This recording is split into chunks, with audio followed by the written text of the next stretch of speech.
prochaine. Nous remercions ceux qui ont eu à regarder notre précédente vidéo. Et pour ceux qui ne l'ont pas fait, nous vous invitons à aller le faire et à laisser soit un commentaire, soit un like. Et pour tous ceux qui ne sont pas encore abonnés, nous vous prions d'aller vous abonner et surtout partager les vidéos sur tous les réseaux sociaux possibles. Suite à cette précédente vidéo, nous avons eu des réactions parmi lesquelles des critiques dont nous vous en remercions car sans cela nous ne pourrions pas évoluer. Et nous avons aussi eu des suggestions que nous prendrons en compte dans le futur.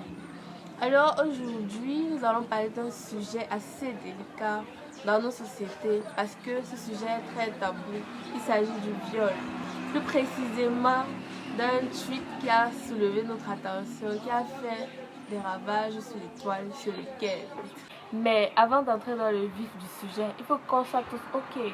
Parce que nous savons tous que le viol, c'est un acte très immonde qui ne se justifie d'aucune des manières. Ouais, parce que certains ont tendance en voulant justifier cet acte immonde.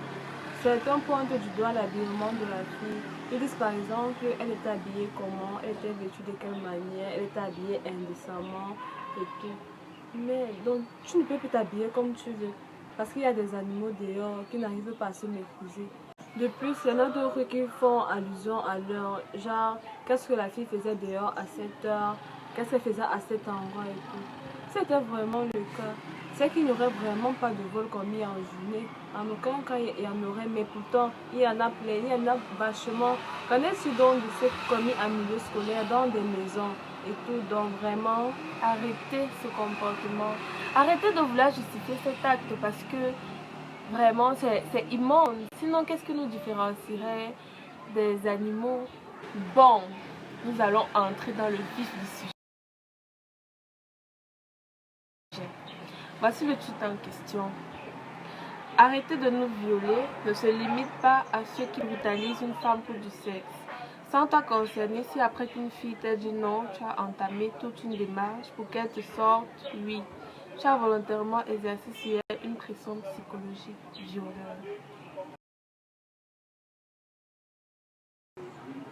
Donc, je suis sans mots.